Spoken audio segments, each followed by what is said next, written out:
Alors, comment on conclut une matinée si riche?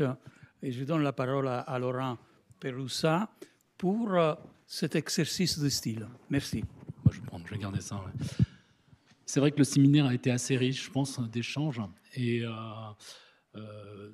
d'appréhension justement du thème du rapport entre la technique et l'architecture, des diverses appréhensions. On l'a vu, elle touche à l'usage, elle touche à la construction elle-même et elle touche évidemment à ce qu'on perçoit de l'architecture. Et une fois de plus, ces questions, alors j'étais assez sensible à l'interprétation que se faisait Fleuron du triptyque des intervenants. En gros, c'est vrai que quand on se replonge dans la trilogie vitruvienne, qu'on se réinterroge de savoir ce qu'est l'architecture pour savoir quels sont potentiellement justement les rapports de la technique à chacune des notions qui sont énoncées en tous les cas par Vitruve, entre l'utilité, l'utilitas, firmitas, la solidité, et venustas, la beauté.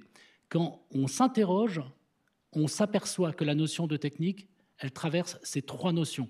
Et c'est assez intéressant de voir, suivant les témoignages qui ont été faits ce matin, à quel point un impact ces trois notions, justement, de la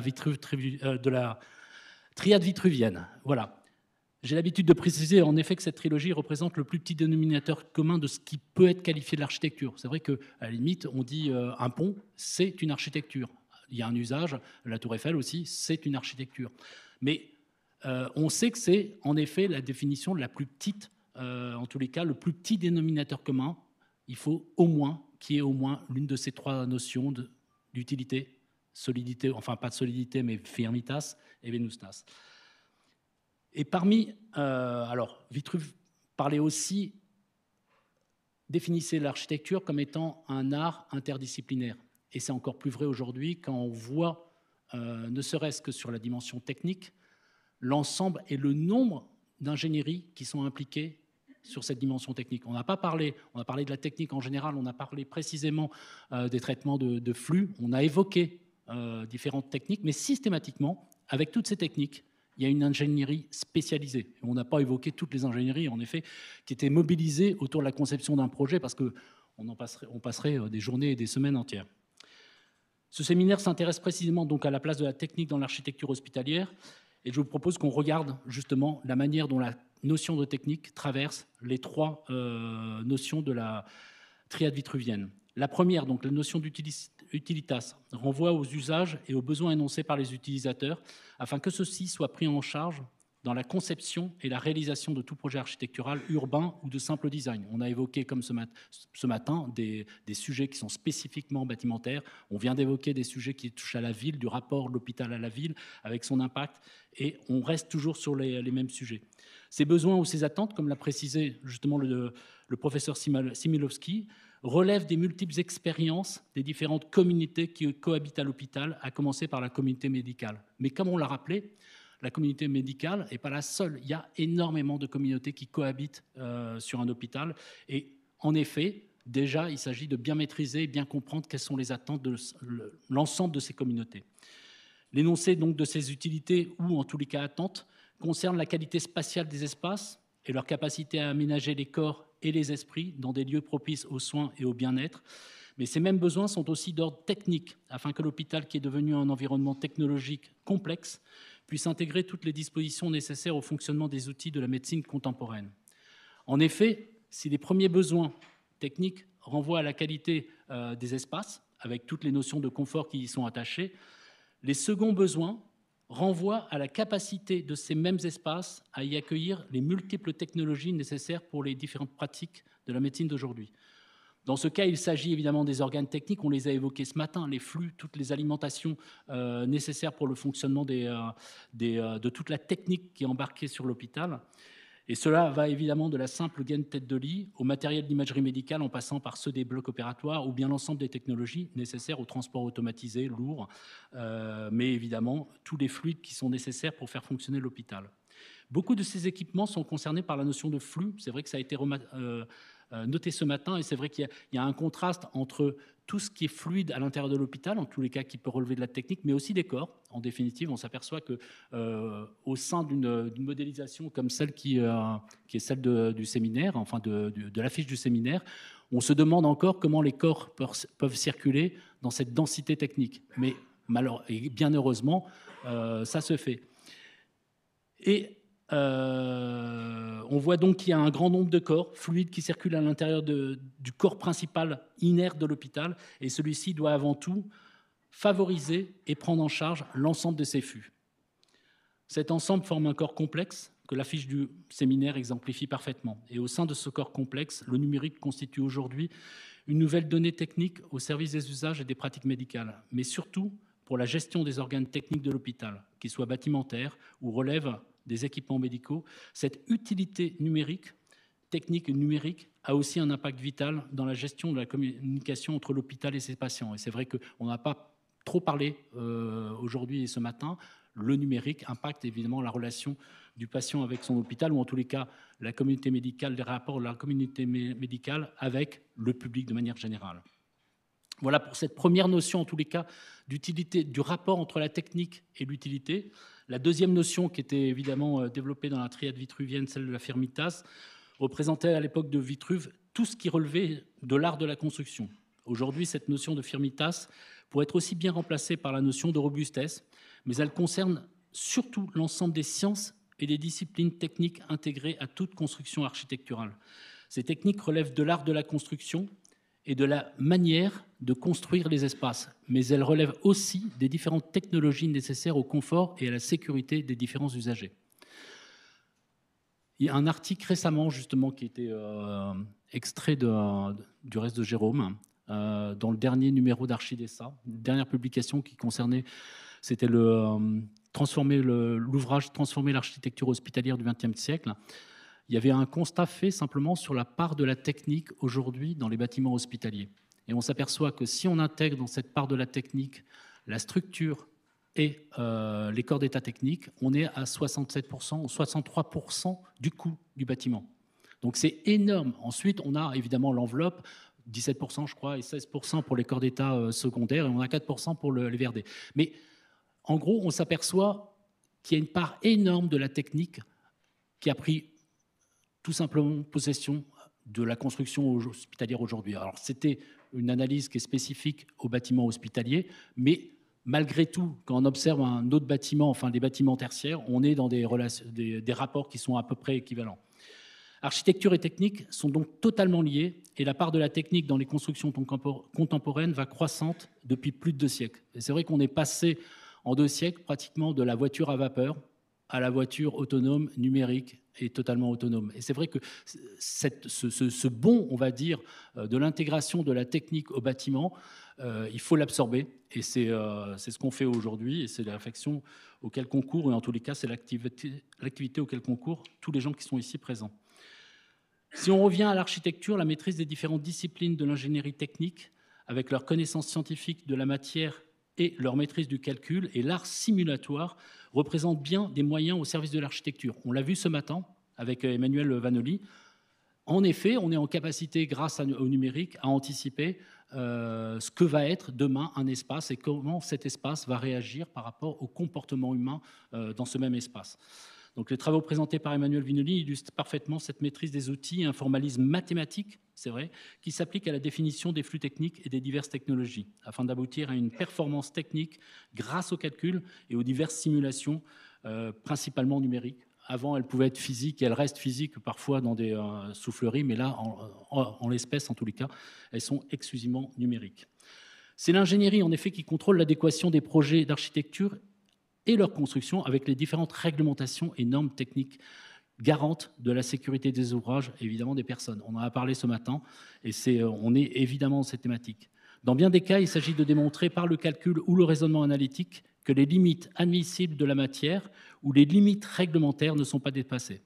Il s'agit donc de démontrer l'opérabilité des organes techniques mis en œuvre avec les projets et garantir que leur fonctionnement reste dans les tolérances admises par les différentes réglementations qui s'appliquent à l'art de construire.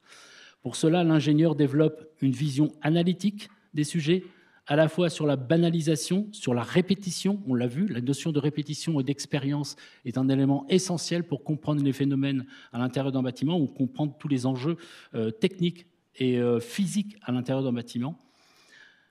Et parfois avec une confrontation avec les limites de la matière. Et c'est vrai que ensuite, ça dépend du challenge qu'il y a et du dialogue qui s'inscrit entre architectes et ingénieurs, et de manière générale, la volonté de cette communauté à pousser le projet architectural. Parfois, il est nécessaire d'un texte, on n'en a pas parlé, mais enfin, dès qu'on questionne les limites de la matière, il est nécessaire, en effet, de faire des simulations et de rassurer tout le monde sur la tenue et sur la cohérence, en tous les cas, du projet.